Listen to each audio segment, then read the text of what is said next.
साल 1746 हिंद महासागर की अथाह नीली लहरों को चीरता हुआ एक विशाल फ्रांसीसी जहाज भारत की ओर बढ़ रहा था। यह कोई साधारण समुद्री यात्रा नहीं थी। जहाज में फ्रांस सरकार द्वारा भेजी गई एक विशाल कांस्य घंटी और अनेक बहुमूल्य रत्न सुरक्षित रखे गए थे। इन अमूल्य वस्तुओं को भारत के पुडुचेरी स्थित एक गिरजाघर तक पहुंचाने की जिम्मेदारी थी जहाज के अनुभवी कप्तान एल्बर्ट बिटो पर। कप्तान बिट्टो अपने नियंत्रण कक्ष में बैठे हुए थे। सामने समुद्री नक्शा फैला हुआ था। उनकी आंखें लगातार नक्शे पर टिकी थीं और वे बड़ी सावधानी से जहाज को उसके गंतव्य की ओर ले जाने में जुटे थे। उधर जहाज का मुख्य मीट डेक पर खड़ा होकर दूरबीन से समुद्र की निगरानी कर रहा था। समुद्र शांत था, चारों ओर नीला पानी और जहाज अपनी गति से आगे बढ़ रहा था। लेकिन अचानक मीट की नजर समुद्र की एक हिस्से पर जाकर ठहर गई। उसने दूरबीन से दोबारा देखा, फिर ध्यान से देखा और उसके चेहरे का रंग बदल गया। समुद्र की गहराई से एक विशालकाय समुद्री प्राणी तेजी से जहाज की ओर बढ़ रहा था। उसका आकार इतना विशाल था कि वो दूर से किसी चलते हुए पहाड़ जैसा दिखाई दे रहा था और उसकी गति बेहद तेज थी। मेट के मन में भय समा गया। वो तुरंत कप्तान को सूचना देने के लिए नियंत्रण कक्ष की ओर दौड़ा। हांफते हुए मेट ने कप्तान बिटो को अपनी आंखों से देखा हुआ दृश्य बताया। कप्तान कुछ क्षणों के लिए स्तब्ध रह गए। उन्हें विश्वास ही नहीं हुआ कि समुद्र के बीच इतना विशाल जीव जहाज की ओर बढ़ रहा है। वे तुरंत मेट के साथ डेक पर पहुंचे। दूर समुद्र में कप्तान ने स्वयं उस विशाल प्राणी को देखा। वो अपने विशाल मुंह को फैलाए हुए जहाज की दिशा में बढ़ रहा था। लेकिन तभी कप्तान की नजर उसके पीछे पड़े समुद्र पर गई और जो उन्होंने देखा उसने उनके होश उड़ा दिए। उस विशाल समुद्री जीव के पीछे एक भयंकर समुद्री तूफान तेजी से उनकी ओर बढ़ रहा था। अब जहाज के सामने दो खतरे थे। सामने विशाल समुद्री प्राणी और उसके पीछे विनाशकारी तूफान। कप्तान बिटो समझ गए कि परिस्थिति बेहद गंभीर है। उन्हें लगा कि किसी भी क्षण जहाज और उसमें सवार यात्रियों पर बड़ा संकट टूट सकता है। उन्होंने निर्णय लिया कि यात्रियों को सच्चाई बताना ही उचित होगा। अचानक जहाज की चेतावनी घंटी बज उठी। घंटी की आवाज सुनते ही यात्री घबराकर इधर उधर दौड़ने लगे। कुछ ही समय में सभी लोग डेक पर इकट्ठा हो गए। कप्तान ने उन्हें समुद्र की ओर देखने को कहा। जैसे ही यात्रियों की नजर उस विशालकाय जीव और उसके पीछे बढ़ते तूफान पर पड़ी, पूरा डेक भय से भर गया। किसी को समझ नहीं आ रहा था कि अब क्या किया जाए। कुछ लोग घबराकर रोने लगे, कुछ लोग ईश्वर को पुकारने लगे और कुछ तो निराश होकर समुद्र में कूदने तक की बात सोचने लगे। जैसे जैसे वो विशालकाय जीव जहाज के करीब आता जा रहा था, यात्रियों का भय भी बढ़ता जा रहा था।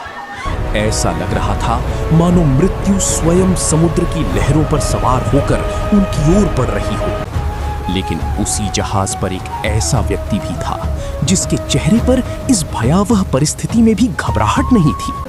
उसका नाम था कुलशेखर सौदागर। कुलशेखर सौदागर ओडिशा के पिपली के रहने वाले एक प्रमुख व्यापारी थे। लेकिन व्यापार से भी बढ़कर उनकी पहचान थी, वे भगवान जगन्नाथ के परम भक्त थे। जब बाकी यात्री भय से परेशान थे, कुलशेखर एक ओर शांत होकर बैठे थे। उनके पास भगवान जगन्नाथ की एक छोटी सी मूर्ति थी। उन्होंने उस मूर्ति के सामने अपने दोनों हाथ जोड़ दिए। उनकी आंखों में आंसू थे, लेकिन मन में विश्वास था। वे पूरी श्रद्धा के साथ भगवान जगन्नाथ को पुकारने लगे। उधर कप्तान बिटो जहाज की स्थिति देखने के लिए एक बार पूरे डेक पर घूम रहे थे। इसी दौरान उनकी नजर कुलशेखर पर पड़ी। कप्तान को आश्चर्य हुआ। जहां बाकी यात्री भय से परेशान थे, वहीं कुलशेखर एक मूर्ति के सामने आंखें बंद किए बैठे थे। कप्तान उनके पास पहुंचे और उनके कंधे को हिलाकर बोले, हेलो सर, क्या आपको पता नहीं है कि हमारे सामने कितना बड़ा संकट खड़ा है? एक नहीं बल्कि दो बड़े खतरे हमारी ओर तेजी से बढ़ रहे हैं और आप यहाँ बैठकर क्या कर रहे हैं? कृपया अपनी जान बचाने की कोशिश कीजिए।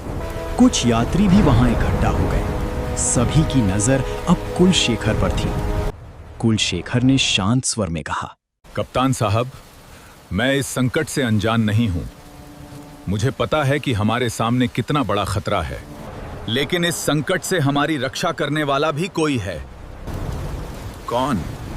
भगवान जगन्नाथ। कप्तान और यात्रियों के मन में एक साथ सवाल उठा। जगन्नाथ कौन है? वे कहां रहते हैं? और क्या वे सच में हमारी रक्षा कर सकते हैं? कुलशेखर ने कहा, भगवान जगन्नाथ करुणा के सागर हैं। वे अपने भक्तों के भगवान हैं। संकट में पड़े व्यक्ति को वे कभी अकेला नहीं छोड़ते। आइए हम सब मिलकर पूरे विश्वास और प्रेम से भगवान जगन्नाथ को पुकारें। कहा जाता है, डूबते को तिनके का सहारा भी बहुत होता है। निराश यात्रियों को भी कुलशेखर की बात में आशा की एक किरण दिखाई दी। धीरे धीरे सभी लोग भगवान जगन्नाथ की शरण में आने लगे। कुछ ने हाथ जोड़ लिए, कुछ ने आंखें बंद कर ली और कुछ भगवान का नाम लेने लगे।